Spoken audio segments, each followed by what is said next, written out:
ओम भास्कराय नमः। प्रिय श्रोताओं, आज रविवार का पवित्र दिन है और ये दिन जगत के प्रत्यक्ष देवता भगवान सूर्य नारायण को समर्पित है।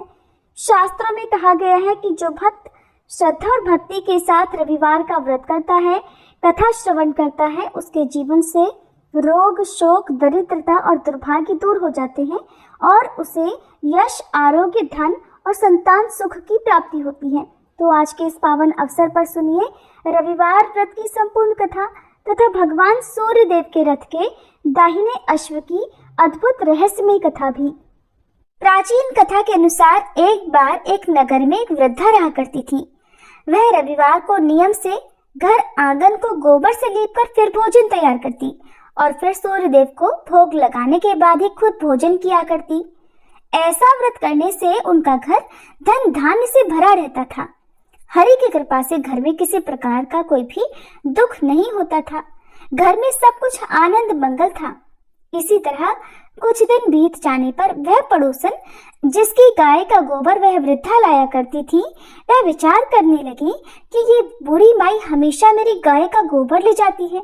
ये सोचकर एक दिन उसने अपनी गाय को घर के अंदर बांध दिया। फिर तो वह हर दिन ही अपनी गाय को घर के भीतर बांधना शुरू करने लगी।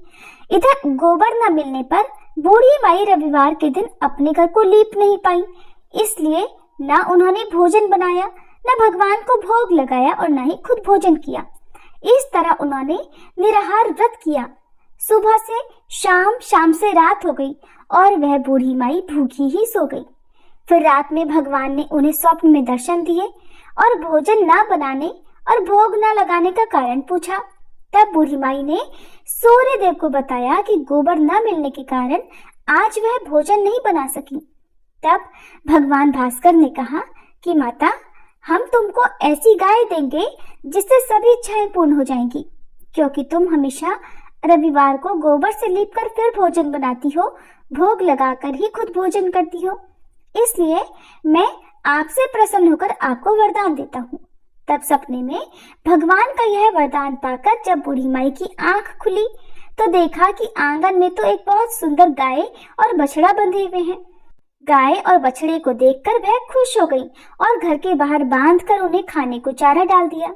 इधर जब पड़ोसन ने बूढ़ी माई के घर के बाहर बहुत सुंदर गाय और बछड़े को देखा तो ईर्ष्या से प्रेरित होकर उसका हृदय जल उठा और जब उसने देखा कि गाय ने तो सोने का गोबर दिया है तो वह गाय का सोने का गोबर उठाकर ले गई और अपनी गाय के साधारण गोबर को उसकी जगह रख दिया। वह रोजाना ऐसा ही करती रही और इधर सीधी साधी बूढ़ी माई को कानों कान इसकी खबर तक नहीं होने दी। एक दिन सर्वव्यापी ईश्वर ने सोचा कि चालाक पड़ोसन की वजह से वृद्धा ठगी जा रही है। तब एक शाम उन्होंने अपनी माया से बड़े जोर की आंधी ला दी। आंधी के डर से वृद्धा ने अपनी गाय को घर के भीतर बांध दिया। जब गाय ने गोबर दिया तो वह हैरान रह गई। फिर तो वह रोजाना अपनी गाय को घर के भीतर ही बांधने लगी। उधर पड़ोसन ने देखा कि गऊ घर के अंदर बंधने लगी है और वह सोने का गोबर उठाने में कामयाब नहीं हो पा रही है, तो कुछ उपाय ना देखकर एक दिन पड़ोसन ने राजा के महल में जाकर सारी बात बता दी। पड़ोसन ने राजा से कहा, महाराज, मेरे पड़ोस में एक वृद्धा के पास ऐसी गाय है जो आप जैसे राजाओं के ही योग्य है और वह गाय रोजाना सोने का गोबर देती है। आप सोने से प्रजा का पालन कीजिए। वृद्धा भला उस सोने का क्या करेगी? राजा ने ये बात सुनी तो सुनकर अपने दूतों को वृद्धा के घर जाकर गाय लाने की आज्ञा दी। वृद्धा सुबह सुबह ईश्वर को भोग लगाकर भोजन ग्रहण करने ही जा रही थी। तभी राजा के सेवक गाय खोलकर ले गए। ये देखकर वह बहुत रोई चिल्लाई, लेकिन कर्मचारियों ने एक न सुनी।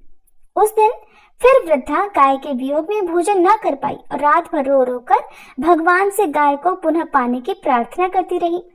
वहीं दूसरी ओर राजा गाय को देखकर बहुत प्रसन्न हुआ और सुबह जैसे ही वह उठा तो सारा महल गोबर से भरा दिखाई दिया। राजा ये देखकर घबरा गया।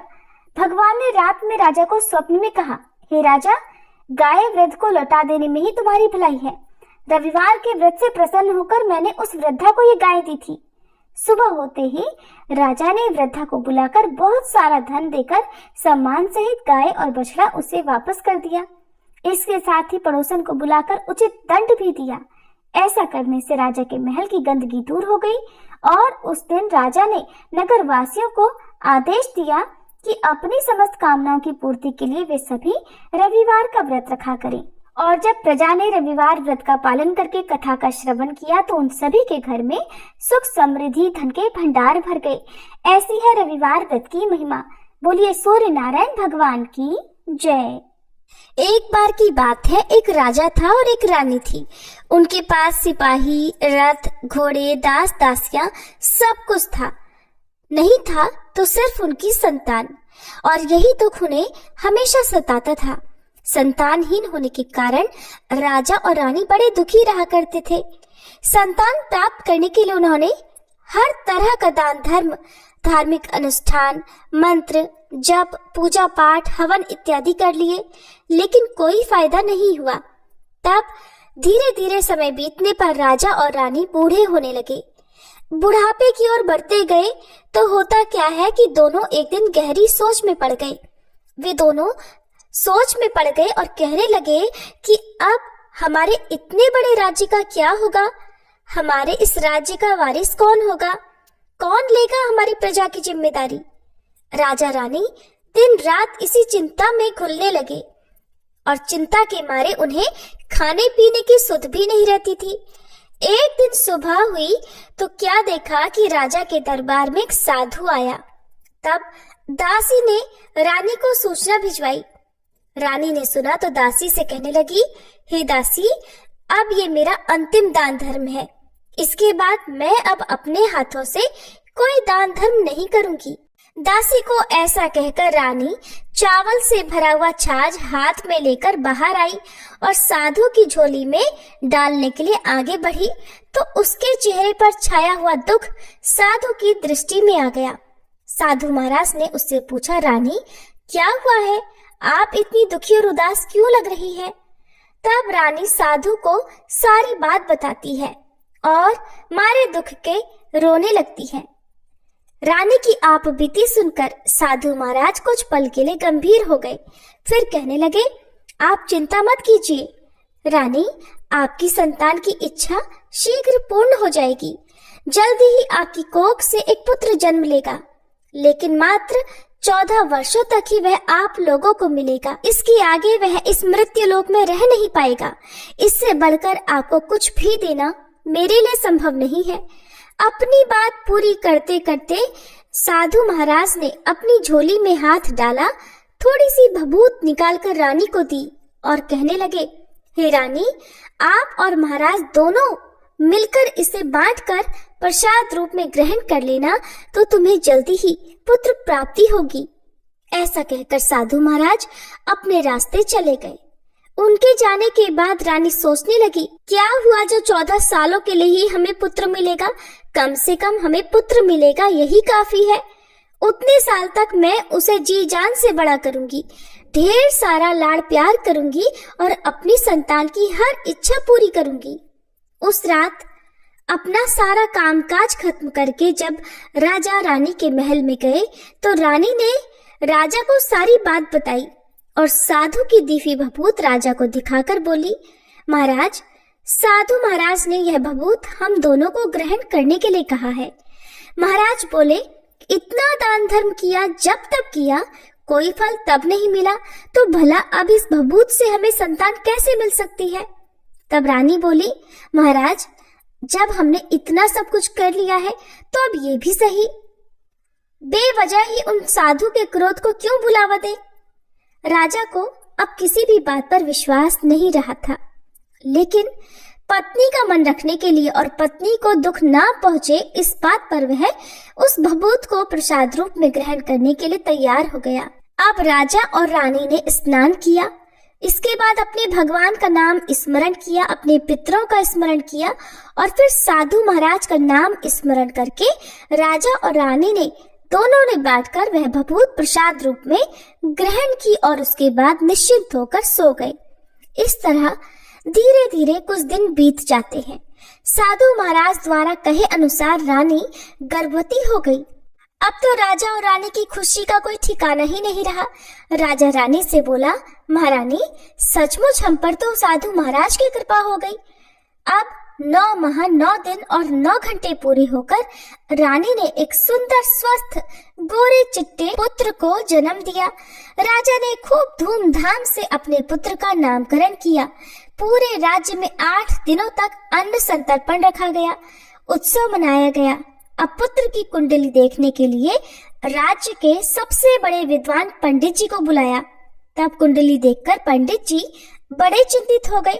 कहने लगे, महाराज, हमारा राजकुमार सिर्फ 14 वर्षों तक ही हमारे पास रहेगा। राजा को इस बात की भनक तो थी ही, रानी को भी साधु महाराज की बात याद थी। अब वे दोनों मौन रह गए। उसके बाद राजा और रानी बड़े लाड़ प्यार से अपने बेटे का पालन पोषण करने लगे, उसकी हर इच्छा को पूरी करने लगे। कुछ समय के लिए ही सही, भगवान ने संतान होने की हमारी मुराद तो पूरी कर दी, इससे वे सबसे बड़ी खुशी मानते थे। राजकुमार धीरे धीरे बड़ा होने लगा। जब वह 7 वर्ष का हो गया तो राजा एक अच्छे गुरु की नियुक्ति करके उसे पढ़ाई लिखाई, राजशास्त्र, शस्त्र विद्या, घुड़सवारी इत्यादि सभी विद्याओं का शिक्षण देने लगे। जब राजकुमार सभी शास्त्र विद्या आदि में पारंगत हो गया तब उसकी उम्र 12 वर्ष की हो गई। तब एक अच्छी सी राजकुमारी खोजकर उसका विवाह भी करा दिया गया। इस तरह 2 साल और बीत गए। अब राजकुमार 14 वर्ष का हो गया। एक दिन राजकुमार राजा से बोला, पिताजी, मैं अपना सारा राज्य घूम कर देखना चाहता हूँ। आज तक मैंने सिर्फ इस राजमहल के अलावा कुछ भी नहीं देखा। बेटे की बात सुनकर राजा चिंतित हो गए, क्योंकि पुत्र को 14वां वर्ष शुरू हो गया था। अब कोई अनहोनी होने का वह वक्त नजदीक ही आ पहुंचा था। लेकिन राजा ये सारी बातें अपने पुत्र को नहीं बता सकता था। तो उसने क्या किया कि अपने बेटे से कहा, हाँ हाँ जरूर जाओ, तुम्हें तो अपना सारा राज्य घूमकर जरूर देखना चाहिए। कहाँ क्या है ये सब कुछ जानना चाहिए। कल को मेरे बाद तुम ही को तो राजा बनना है। लेकिन बेटा, एक बात का ध्यान रखना, तुम जहाँ जा रहे हो, क्या कर रहे हो, ये बात अपनी पत्नी को मत बताना। राजकुमार ने कहा, ठीक है पिताजी, आपने जो कुछ कहा मैं बिल्कुल वैसा ही करूँगा। अब राजकुमार पूरा दिन तो अपनी पत्नी के साथ बिताता, खुशियां मनाता और रात को ठीक 12 बजे बिस्तर से उठकर बाहर चला जाता। फिर पाँव फटने से पहले वापस अपने महल में आकर सो जाया करता। ऐसा बहुत दिनों तक चलता रहा। अब पुत्र का 14वां साल खत्म होने में कुछ ही दिन बाकी रहे थे। इतने में ही क्या हुआ कि उसकी पत्नी यानी छोटी रानी रात में एक दिन अचानक जाग गई। उसने देखा कि बिस्तर पर राजकुमार नहीं है। वह महल में सब जगह खोज खोज कर देखती है तो राजकुमार कहीं भी नजर नहीं आया। अब वह क्या करेगी, किससे कहेगी, ये सोचकर वह चुपचाप रही। फिर भोर होने पर उसने देखा कि उसका पति तो अपनी ही जगह पर सोया हुआ है। उसने अपने पति से कुछ नहीं पूछा, लेकिन दूसरी रात भी वैसे ही हुआ। तीसरी रात, चौथी रात, ऐसा बहुत दिनों तक चलता रहा। ये देखकर अब तो छोटी रानी बहुत चिंतित होने लगी कि आखिरकार रहस्य क्या है। आधी रात को मेरे पति कहाँ चले जाते हैं, किससे मिलने जाते हैं। और उसके मन में इसी तरह ढेरों सवाल और शंकाएं उठने लगी। लेकिन पूछने में डर भी लगा कि शायद पति गुस्सा कर बैठे। सास ससुर से पूछने के बारे में सोचा तो उसकी कुल मर्यादा बीच में आ गई। इस तरह वह अपने मन ही मन कुढ़ती रहती थी और इसी हालत में उसने भोजन पानी आदि तक कम कर दिया था, जिस कारण वह दुबली पतली हो गई। उस राज्य में फूल बेचने वाली एक बूढ़ी मालिन थी। वह हमेशा छोटी रानी को फूल देने के लिए उसके महल में आया करती थी। उन बूढ़ी मालिन का ध्यान छोटी रानी पर गया तो उन्होंने पूछा, बेटी क्या हुआ, तुम्हें किस बात का दुख है और तुम इस तरह सूख कर इतनी कमजोर क्यों होती जा रही हो। तब रानी भरे मन से कहने लगी, क्या बताऊं आपको अम्मा जी, आपका राजकुमार हर रात बिस्तर पर से उठकर कहीं चला जाता है, बिना बताए जाता है और सुबह भोर होते ही वापस आकर सो जाता है। वो कहाँ जाता है, अपनी प्रेमिका से मिलने जाता है क्या? ये सोच सोच कर मैं अन्न जल ग्रहण नहीं कर पा रही और सूख सूख कर इस तरह कांटा बन गई हूँ। बूढ़ी मालिन ये सब बात सुनकर उसे एक उपाय बताती है। बेटी ऐसा करना, आज रात तुम सोना मत, उसके पीछे पीछे जाकर देखना कि वो कहाँ जाता है, क्या करता है, उसकी अच्छी तरह से पहरेदारी करना। रानी ने पूछा, माँ जी अगर मुझे नींद आ गई तो? तुम्हें नींद ना आए इसके लिए तुम एक काम करना, अपने बाएं हाथ की उंगली में एक चीरा लगाना, उस पर थोड़ी सी मिर्ची छिड़कना, इससे तुम्हें बहुत जलन होगी और उस पीड़ा से तुम्हें रात भर नींद ही नहीं आएगी। अब रानी बूढ़ी मालिन के कहे अनुसार वैसा ही करती है। उंगली की जलन से उसे उस रात बहुत देर तक नींद नहीं आई, लेकिन कुछ रात बीतने के बाद वह सो गई। अगले दिन जब बूढ़ी मालिन फूल लेकर उसके महल में पहुंची और उससे पूछा कि क्या हुआ बेटी, क्या तुमने देखा तुम्हारा पति कहाँ जाता है? छोटी रानी कहने लगी, नहीं माँ जी, पहले कुछ समय जलन के कारण तो मुझे नींद नहीं आई, लेकिन थोड़ी देर के बाद मैं सो गई। बूढ़ी मालिन ने कहा, कोई बात नहीं, आज तुम अपनी उंगली पर पहले से थोड़ा बड़ा जख्म करना और ज्यादा मिर्ची लगा लेना। छोटी रानी ने वैसा ही किया, परंतु आज फिर वह सिर्फ पति के बिस्तर से उठकर बाहर निकलने वक्त तक ही जाग पाई। उसके पीछे वह जा ही नहीं सकी, क्योंकि उसकी आंखें तो उस समय तक बंद हो गई थी, वह सो गई थी। अगले दिन सुबह फिर से बूढ़ी मालिन आई और वही पूछा, तो रानी कहने लगी, माँ जी मैं तो आज भी उनकी पहरेदारी ठीक से नहीं कर पाई। बूढ़ी मालिन ने कहा, रोना नहीं बेटी, सब कुछ ठीक हो जाएगा। आज रात तुम जख्म और बड़ा करना और उस पर और ज्यादा मिर्च छिड़कना, और एक और काम करना बेटी, वो जब जाने के लिए निकले तो उसका रास्ता रोक लेना। बूढ़ी मालिन ने रानी को जैसा बताया था उसने वैसा ही किया। आज रात उसे नींद नहीं आई। पति रात 12 बजे बिस्तर से उठकर जब महल से निकलने के लिए चलने लगा तो बूढ़ी मालिन ने जैसा बताया था उसने वैसा ही किया। दौड़कर अपने पति का रास्ता रोकने लगी और बोली, कहाँ जा रहे हो, किससे मिलने जा रहे हो, मुझे बताओ। राजकुमार ने उसे समझाने की बहुत कोशिश की। देखो, अगर मैंने तुम्हें बताया तो मैं तुम्हें दोबारा नहीं मिल पाऊंगा। रानी बोली, कोई बात नहीं, ना मिल पाओ, लेकिन आप रात के समय आखिरकार कहाँ जाते हो ये मुझे पहले बता दो। राजकुमार निरुत्तर हो गया। पत्नी की जिद के आगे उसकी एक भी नहीं चली। ठीक उसी समय उसका 14वां साल खत्म होकर 15वां साल लगने वाला था। जो होता है वो हो जाने दो, अब वह सोचने लगा और फिर कुछ चावल मंत्रों से सिद्ध करके अपनी पत्नी को देकर कहने लगा, रानी इन चावलों के दानों को अपने दोनों हाथों की मुट्ठी में पकड़ लेना। पहले दाएं हाथ में पकड़े चावल मेरे ऊपर फेंकना, मैं कौन हूँ तुम्हें पता चल जाएगा। बाद में बाएं हाथ में पकड़े चावल मेरे ऊपर फेंकना, मैं जैसा था तुम्हें वापस मिल जाऊंगा। लेकिन अगर तुम बाएं हाथ के चावल मेरे ऊपर फेंकना भूल गई तो मैं तुम्हें फिर वापस कभी नहीं मिल पाऊंगा। तब रानी ने बड़ी बेताबी से उत्तर दिया, नहीं भूलूंगी। रानी बड़े आत्मविश्वास के साथ कहकर दाएं हाथ में पकड़े चावल पति के ऊपर फेंक देती है तो राजकुमार एकदम एक विशाल घोड़ा बन गया। एकदम उम्दा सफेद गर्दन पर लंबी आयाल। देखते ही देखते वह तेजी से दौड़ने लगा। रानी उस सफेद घोड़े को देखकर एकदम हैरान रह गई और पति ने बाएं हाथ के चावल अपने ऊपर फेंकने की जो बात कही थी वह भूल गई। उसकी आंखों के ही सामने वह सफेद घोड़ा महल से बाहर निकलकर कहीं चला गया। घोड़ा जो महल से बाहर गया तो वापस नहीं आया। अब तो रानी को बड़ा पश्चाताप हुआ और वह खुद को कोसने लगी, लेकिन अब उसका कोई फायदा नहीं होने वाला था। राजकुमार अब वापस नहीं आने वाला था। इधर सुबह होते ही महाराज और महारानी को सारी बातें पता चली तो उन्हें बड़ा दुख हुआ। वे मारे दुख के बिस्तर पर पड़ गए और राह देखने लगे कि एक दिन उनका बेटा वापस आ जाए। इस तरह दुख में धीरे धीरे 1 महीना बीता, 2 महीने बीते, 3 महीने बीते, आखिरकार 6 महीने पूरे हुए। राजकुमार का लेकिन कहीं भी कोई भी अता पता नहीं मिला। प्रधान राजकुमार को छोड़ने के लिए राज्य के गांव-गांव सिपाही भेजता है, लेकिन कहीं भी उन्हें राजकुमार के होने की कोई सूचना ही नहीं मिलती। इधर रानी अपनी हट के कारण पति गायब हो गया ये सोचकर अपने आप को ही मन कोसने लगी और उसने प्रतिज्ञा की कि चाहे कुछ भी हो जाए वो अपने पति को ढूंढकर वापस जरूर लेकर आएगी।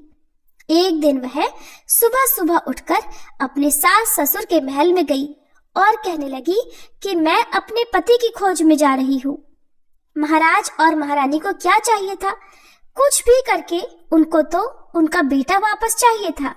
वे बहू को जाने की अनुमति देकर बोले, बेटी तुम्हें जो चाहे वो करो, जहाँ जाना है वहाँ जाओ, लेकिन हमारे बेटे को ही वापस लेकर आना। भगवान तुम्हें सफलता दे। अब रानी ने अपना शाही वेश बदलकर एक सेठानी का रूप धारण कर लिया। कुछ दास दासियों को लेकर कुछ नौकरों को भी साथ में लिया, कुछ सामान साथ में रखा और राज्य की सीमा पर जाकर वहां पर एक भोजनालय खोल लिया। वहां आने जाने वाले सब यात्रियों को खाना मुफ्त में देने लगी, लेकिन साथ ही साथ एक शर्त भी रखी कि खाने वाले को उसकी देखी कोई अजीब चीज उसकी मालकिन को यानी छोटी रानी को बतानी पड़ेगी। तो वहां आने वाला हर नागरिक अपनी तरफ से मैंने ये देखा, मैंने वो देखा ऐसा कहकर वहां से मुफ्त भोजन करके चला जाता था। परंतु रानी को जो बात चाहिए थी वो अब तक उसको मिली नहीं थी। धीरे धीरे कुछ दिन ऐसे ही बीत गए।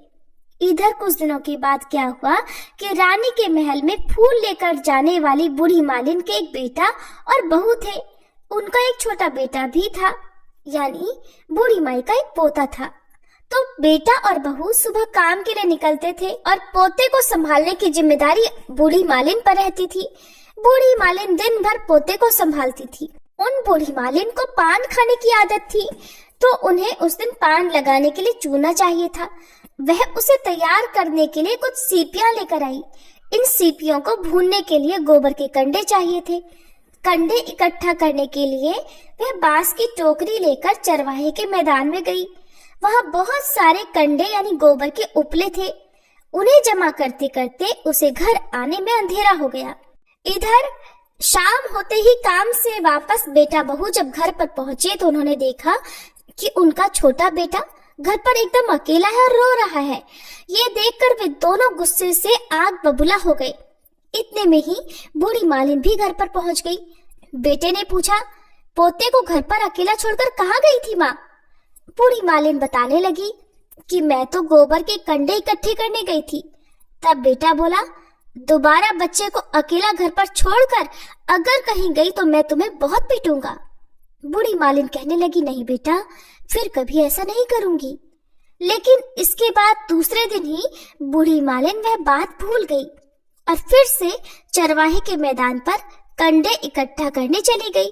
शाम को जब बेटा बहू काम से वापस लौटे तो उन्होंने देखा कि आज फिर से बच्चा घर पर अकेला है और रो रहा है।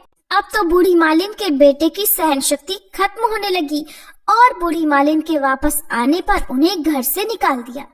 बूढ़ी मालिन रात भर घर के बाहर अंधेरे में बैठी रही और सुबह होते ही हाथ में टोकरी लेकर कंडे इकट्ठा करने के लिए निकल गई। उस दिन उस पर कंडे इकट्ठे करने का मानो पागलपन ही सवार था। कंडे इकट्ठा करते करते कब अंधेरा हो गया उन्हें पता ही नहीं चला और जब ध्यान आया तो गांव का रास्ता भी ठीक तरह से दिखाई नहीं दे रहा था। तब वह अंधेरे में आंखें फाड़ फाड़ कर देखती देखती किसी तरह आगे निकल पड़ी। आगे निकली तो एक कपिला गाय छन छन की आवाज करते, गले की घंटी बजाते ठुमक ठुमक कर उस मैदान पर आ गई। उसे देखकर बूढ़ी मालिन सोचने लगी कि इस गाय के पीछे पीछे जाऊंगी तो गांव तक पहुंच जाऊंगी। तब बूढ़ी मालिन उसी गाय के पीछे पीछे जाने लगी। अब वह गाय मैदान से लेकर एक एक करके ऐसे ही और 6 मैदान पार करती है। आखिरकार वह 7वें मैदान पर पहुंची तो वहां पर एक बड़ा सा पत्थर रखा हुआ था। गाय उसी पत्थर पर जाकर अपना सींग मारने लगी। सींग जोर से मारा तो वह पत्थर टूट गया और पाताल में नीचे जाने की सीढ़ियां दिखाई देने लगी। तब वह गाय उन्हीं सीढ़ियों से नीचे जाने लगी। बूढ़ी मालिन ये सब देखती रही और झट से जाकर गाय की पूंछ को पकड़ लिया। पूंछ पकड़कर वह भी गाय के साथ साथ नीचे पाताल में पहुंच गई। पाताल में पहुंचते ही तुरंत गाय की पूंछ छोड़ दी और इधर उधर देखने लगी। वहीं पर बूढ़ी मालिन ने देखा कि पाताल में तो सब जगह जगमगाहट है, दिए दीप चल रहे हैं। तेज रोशनी गाय के ऊपर पड़ी और वहां पर अद्भुत घटनाएं घटित होने लगी। गाय के नीचे जाते ही उसके गले में अपने आप सांकल पड़ गई और छम छम करके कोई दुधारी में से गाय का दूध दूहने लगा। लेकिन जो कोई भी वह कर रहा था वह कोई दिखाई नहीं दे रहा था। ये देखकर बूढ़ी माई बहुत घबरा गई कि मैं कहाँ आकर फंस गई। वह सोचने लगी यहाँ वहां छिपने के लिए कोई जगह हो। ढूंढने लगी लेकिन कोई जगह नहीं मिली। हर तरफ तो उजाला ही उजाला था। इस तरह वह चुपचाप एक कोने में खड़ी हो गई और जो कुछ भी सामने हो रहा था उसे चुपचाप बिना आवाज किए देखने लगी। कुछ समय के बाद वहां पर झट से एक सफेद घोड़ा आया। वहां पर 2 कुंड थे। उनमें से एक कुंड में उस घोड़े ने छलांग लगाई और ऊपर आ गया। अब उसे राजकुमार का रूप प्राप्त हो गया। वह घोड़ा राजकुमार में बदल गया। राजकुमार बनने के बाद उसने अब दूसरे कुंडे के पानी में स्नान किया। वहां रखे नए कपड़े पहने। नजदीक ही एक सुंदर पलंग था। उसी पर जाकर वह बैठ गया। उसके सामने अपने आप 5 पकवानों की थाल आ गई। दूध का एक गिलास आ गया। 5 सुपारी भी आ गए। उसके सामने एक दिया जलता रहा। राजकुमार ने भरपेट खाना खाया, दूध पिया, 5 सुपारी खाया और बिस्तर पर लेट जाने से पहले सूर्य देव का स्मरण करके सामने जलते हुए दिए से पूछा, दिए दिए दीपंकर, मेरे माता पिता क्या कर रहे हैं, बताइए तो जरा। तो दिया बताने लगा, अभी तो आपके माता पिता शोक में डूबे हुए हैं, अपने बेटे के शोक में डूबे हुए हैं। उनका राज्य कौन संभाल रहा है? राज्य प्रधान संभाल रहा है। राजकुमार ने पूछा, मेरी पत्नी क्या कर रही है? उसने तो चौराहे पर भोजनालय शुरू कर दिया है और आते जाते लोगों से वह नई खबर के बारे में पूछती है। दिए के ये कहते ही राजकुमार कहने लगा, ठीक है। उसके बाद वह सो गया। इधर बूढ़ी मालिन कोने में खड़ी रहकर ये सब कुछ देख रही थी। ऐसी अद्भुत घटना उन्होंने अपनी जिंदगी में पहली बार देखी थी। अब उनको अंदर ही अंदर कुलबुलाहट होने लगी। वो अपनी भूख प्यास भूल गई और आगे अब क्या होता है उत्सुकता से देखने लगी। इसके बाद वहां पर कुछ और घटनाएं नहीं घटित हुई। रात गुजर गई और सुबह हो गई। सुबह होने पर पलंग पर सोया हुआ राजकुमार उठा और फिर से पहले वाले कुंड में छलांग लगाई तो वह फिर से घोड़ा बनकर कुंड से बाहर आ गया। बाहर आते ही वह तेजी से पाताल नगरी से बाहर निकल गया। लेकिन वो कहाँ गया, किधर गया, बूढ़ी मालिन को कुछ भी पता नहीं चल सका। इसके बाद पिछली रात की तरह कोई उस गाय को छमछम करके फिर से दूध दोहने लगा। जैसे ही दूध दोहना खत्म हुआ, उसके गले की सांकल अपने आप खुल गई और वह गाय तेजी से ऊपर जाने वाली सीढ़ियों की ओर भागने लगी।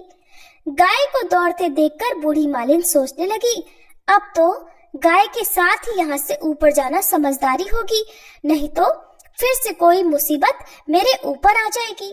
झट से उसने गाय की पूंछ पकड़ ली और गाय के साथ ऊपर आ गई। गाय जब ऊपर मैदान में पहुंची तो उस सुरंग का रास्ता अपने आप बंद हो गया और उसके मुंह पर एक बड़ा सा पत्थर पहले की तरह खड़ा हो गया। ऊपर आकर वह गाय जंगल की ओर निकल गई। अब इधर वह बूढ़ी मालिन एकदम बावली सी बेचैन सी हो गई। उन्होंने पाताल नगरी में जो कुछ देखा था वह जल्द से जल्द किसी को बताने के लिए बेचैन हो उठी। उन्हें एकदम से याद आया कि नगर की सीमा पर कोई औरत भोजनालय चलाती है और ये तो सबसे नई बात है। यही बताने के लिए मैं उसी के पास जाऊंगी तो वह मुझे मुफ्त में अच्छा खाना पीना देगी। वह सोचने लगी, क्यों ना मैं ये बात उसी औरत को जाकर बताऊं। अगर उसे ये बात पसंद आ गई तो बाकी पूरे जीवन खाने पीने के झंझट से तो मुझे मुक्ति मिल ही जाएगी। बूढ़ी मालिन ने मन में तय किया और तुरंत उस भोजनालय के द्वार पर टंगे हुए नगाड़े के सामने खड़ी हो गई और जोर जोर से नगाड़ा बजाना शुरू कर दिया। नगाड़े का इस तरह शोर सुनकर मालकिन यानी छोटी रानी प्रसन्न हो गई। सोचने लगी कि शायद आज कोई बहुत बड़ी बात लेकर ही यहाँ आया है। रानी ने सिपाहियों को आदेश दिया कि जाइए और जो कोई भी आया है उसकी खूब अच्छी तरह से खातिरदारी कीजिए।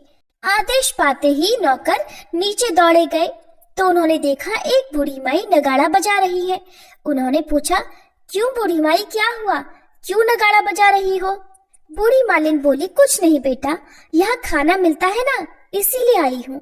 खाना चाहिए, मिलेगा, लेकिन आपको कोई नई बात बतानी पड़ेगी। हाँ हाँ बिल्कुल बताऊंगी, एक बात मालूम है मुझे।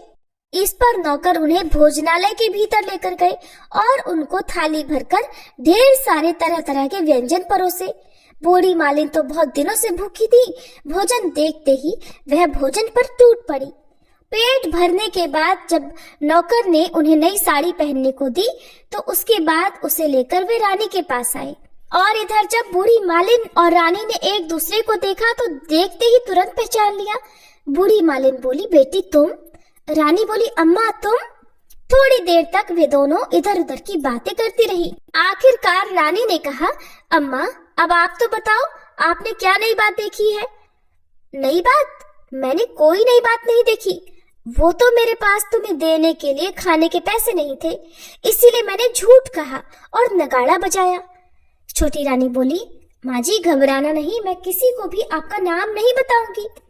फिर भी बूढ़ी मालिन ने मैंने क्या देखा, कब देखा, ऐसा करके आनाकानी करने लगी और सही बात बताने से बचने लगी। तब छोटी रानी ने उनसे कहा, देखिए माँ जी, अगर आपने मुझे वह नई बात बताई तो मैं जिंदगी भर आपकी देखभाल करूंगी, आपको रानी माता की तरह रखूंगी। अब तो बूढ़ी मालिन बात बताने को तैयार हो गई। उन्होंने जो कुछ भी उस चारागाह वाले मैदान में देखा था वो सब कुछ छोटी रानी को बता दिया। बूढ़ी मालिन की बातें सुनकर छोटी रानी को विश्वास हो गया कि हो ना हो वही राजकुमार उसी का पति है। वह तुरंत बूढ़ी मालिन से कहने लगी, माँ जी आप मुझे उस जगह पर लेकर चलो। तो बूढ़ी मालिन ने कहा, नहीं बेटी, वह पाताल राज्य है, सांप है, यदि किसी ने तुम्हें देख लिया तो तुम्हारी जान खतरे में पड़ सकती है। लेकिन रानी ने उनकी एक भी नहीं सुनी और उन्हें उस जगह पर ले जाने के लिए जिद करने लगी।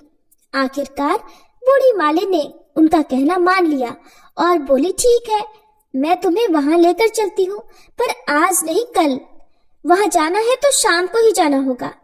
अब दूसरे दिन दोपहर को रानी बूढ़ी माई के साथ उस मैदान पर गई और एक जगह छुपकर गाय के आने की राह देखने लगी। दिन ढलते ही अंधेरा घेरने लगा और गाय हमेशा की तरह वहां आ गई। मैदान के उस कोने में जाकर उसने पत्थर पर सींग मारा तो झट से पत्थर हटकर वह सुरंग में जाने का रास्ता हो गया। गाय जैसे ही उस रास्ते से नीचे उतरने लगी तो बूढ़ी मालिन रानी से बोली, जल्दी आगे बढ़ो बेटी, हम गाय की पूंछ पकड़कर नीचे उतरेंगे। अब तो वे दोनों गाय की पूंछ पकड़कर नीचे उतर गई। बूढ़ी मालिन पहले जिस तरह कोने में छुपी थी उसी कोने में छिप गई। अब नीचे सब कुछ पहले की तरह घटित हो रहा था। गाय के गले में अपने आप सांकल पड़ गई और कोई अदृश्य रूप से उसका दूध दुहने लगा। एक सफेद घोड़े ने आकर एक कुंड में छलांग लगाई तो राजकुमार के रूप में बाहर आया। वह राजकुमार जब दूसरे कुंड में नहाने लगा उसके बाद उसके सामने अपने आप खाने की थाली आ गई, दूध की प्याली और पान बीड़ा भी आ गया। राजकुमार इस सब कुछ सेवन करने के बाद सोने के लिए पलंग पर गया तो सोने से पहले सूर्य देव का स्मरण करके वह दिए से पूछने लगा, दिए दिए दीपंकर, बताइए तो मेरे माता पिता क्या कर रहे हैं? अब की बार दिए ने कुछ भी जवाब नहीं दिया बल्कि वह बुझने लगा। अब राजकुमार को कुछ तो जरूर अघटित हुआ है इसका शक हो गया। वह मन ही मन उदास हो गया और जो कुछ हुआ है हो जाने दो ऐसा सोचकर सोने के लिए बिस्तर पर लेट गया। अब तो रानी का संयम छूट गया। वह दौड़कर पति के पास गई और उसके पैर पकड़ने के लिए आगे बढ़ने लगी। राजकुमार तुरंत ही अपनी पत्नी को पहचान गया और वह झट से पीछे हट गया चिल्लाने लगा, नहीं नहीं, मुझे मत छूना, सर्वनाश हो जाएगा। रानी दोनों हाथ जोड़कर पति से अपनी भूल स्वीकार करने लगी। स्वामी, मुझसे भूल हो गई। मुझे आपसे नहीं पूछना चाहिए था कि आप रात को कहाँ जाते हैं। मैं अपनी गलती स्वीकार करती हूँ। मुझे मेरी गलती की सजा मिल गई है। अब आप घर चलिए। आपके वियोग में आपके माता पिता ने बिस्तर पकड़ रखा है। आपकी प्रजा भी बहुत दुखी है। तब राजकुमार कहने लगा, वही तो एक बार तुम गलती करके बैठी हो, अब दोबारा मत करना, नहीं तो अब मैं तुम्हें जो दिख रहा हूँ वो भी नहीं दिखूंगा। रानी अब विलाप करने लगी, जोर जोर से जमीन पर सिर पटकने लगी। राजकुमार के मन में उसके प्रति दया उत्पन्न हो गई। वह बोला, अगर तुम मुझे पाना चाहती हो तो तुम्हें एक काम करना होगा। काम कठिन है, लेकिन वह तुम्हें अकेले ही करना होगा। रानी बोली, कहिए स्वामी, कितना भी कठिन काम क्यों ना हो, मैं वह पूर्ण करूंगी। रानी ने कहा। तब राजकुमार ने उसे बताया कि इस पाताल से ऊपर जाते ही तुम्हें एक घना जंगल नजर आएगा। ऐसे 6 जंगल पार करने के बाद 7वां जंगल मिलेगा। वह जंगल सबसे घना है। उस जंगल में बीचों बीच एक पीपल का पेड़ है। उसके आसपास की जगह पत्ते, फंदे, जटाएं, कांटे इत्यादि से ढक चुकी है। वहाँ जंगली जानवर धमा चौकड़ी करते हैं। तुम उन सब को भगाकर वह जगह साफ कर देना। उसकी गोबर से लिपाई करके पवित्र बनाना, रंगोली से सजाना। उसके बाद वहाँ धूप, दीप, कपूर, अगरबत्ती जलाना, फूल कुमकुम से पेड़ के तने की पूजा करना, दूध दही से बने चावल का भोग चढ़ाना। ये सब तुम्हें दोपहर को 12 बजने के पहले पहले करना है। 12 बजने के समय तुम्हें उस जगह पर बैठकर सूर्य भगवान का ध्यान करना है। ठीक 12 बजे सूर्य भगवान का रथ वहां उतरेगा और वे यह सब देखकर प्रसन्न हो जाएंगे और कहेंगे कि जिस किसी ने ये सब किया है मैं उसे मनोवांछित फल दूंगा। तब तुम उनके सामने जाकर उनके रथ का दाहिना घोड़ा मांगना, मैं तुम्हें मिल जाऊंगा। इतनी बात कहकर राजकुमार अपने पलंग पर जाकर वापस सो गया और छोटी रानी सवेरा होने की राह देखने लगी। सवेरा होते ही वह बूढ़ी मालिन के साथ गाय की पूंछ पकड़कर पहले की तरह ऊपर आ गई। ऊपर आने के बाद वह बूढ़ी मालिन से बोली, माँ जी, अब मैं अकेले ही आगे जाऊंगी, आप भोजनालय वापस जाओ। वह जंगल में जाकर राजकुमार की बताई जगह ढूंढने लगी और स्वयं उसने आरी से वह जगह साफ कर दी। बाद में राजकुमार ने जैसे बताया था वैसे वैसे लिपाई पुताई करके वापस आ गई। अगले दिन सवेरा होने से पौ फटने से पहले वह उठी और जंगल में उसी जगह पहुंच गई। वहां जाकर इत्र गुलाब का जल छिड़ककर वहां की जगह सुगंधित की। धूप, अगरबत्ती, दीप, कपूर आदि जलाकर उसे पवित्र किया। पूजा की सारी सामग्री वहां रखकर वह सूर्य भगवान का ध्यान करने बैठ गई। जैसा कि पति ने बताया था कि दोपहर को ठीक 12 बजे सूर्य भगवान का रथ उस पीपल के पेड़ पर आकर रुका है। सूर्य भगवान ने जब रथ से नीचे देखा तो सुगंधित वातावरण देखकर वे बड़े प्रसन्न हुए। फिर बोले, जिस किसी ने भी ये काम किया है वो यहाँ आकर आज मुझसे जो कुछ भी मांगेगा मैं उसे दे दूंगा।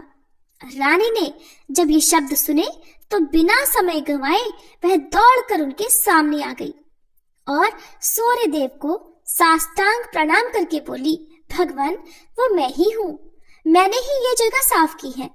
अच्छा, तो तुम्हें जो चाहिए वो मांगो।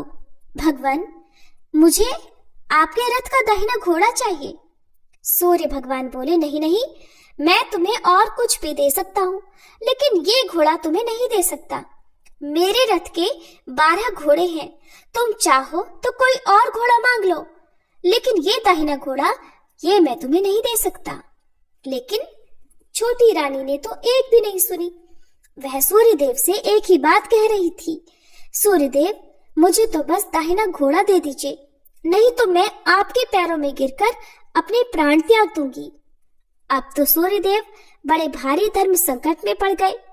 उन्होंने वचन दे दिया था, अब अपने वचन से पलट भी तो नहीं सकते थे। ठीक है, दे दिया तुम्हें घोड़ा, सूर्यदेव ने कहा। फिर एक बात और भी कही, देखो, मैंने तुम्हें घोड़ा तो दिया है, लेकिन वो तुम्हें यहाँ नहीं मिलेगा। तुम्हें उसे पाताल में जाकर लाना होगा। रानी बोली, पाताल में ही क्या भगवान, मैं तो उन्हें पाने के लिए कहीं भी जा सकती हूँ। रानी को वचन देकर सूर्यदेव अपने मार्ग चले गए और इधर रानी जंगल से वापस अपने भोजनालय में आ गई। फिर वह बूढ़ी माई को लेकर उस मैदान पर आ गई। जल्दी ही शाम हो गई। शाम होते ही वहां वह गाय आ गई और उसने सींग मारकर सुरंग का पत्थर हटाया और नीचे उतरने लगी। रानी और बूढ़ी मालिन एक बार फिर से जल्दी जल्दी उस गाय की पूंछ पकड़कर नीचे उतर गई। नीचे पाताल में सारी घटनाएं पहले की तरह ही घटने लगी। घोड़े का एक कुंड में नहाकर राजपुत्र बन जाना, नहा धोकर उस राजकुमार का पलंग पर बैठना, तो उसके खाने की थाली और दूध की प्याली का आना, पान बीड़ा आना। लेकिन आज एक नई बात घटी। आज तो एक नहीं बल्कि दो थाली, दो दूध की प्याली, दो पान के बीड़े उसके सामने आए। वह कुछ नहीं बोला। उसने अपने हिस्से की थाली खाकर, दूध पीकर और पान बीड़ा चबाकर वह पलंग पर लेट गया और सोने लगा और हमेशा की तरह दिए से पूछा, दिए दिए दीपंकर, मेरे माता पिता क्या कर रहे हैं? दिए ने बताया, वे दोनों तुम्हारे शोक में मरने की स्थिति में पहुंच गए हैं। ऐसा? झट से उसकी आंखों से आंसू टपकने लगे। फिर वह पूछने लगा, दिए दिए दीपंकर, मेरा राज्य कौन चला रहा है?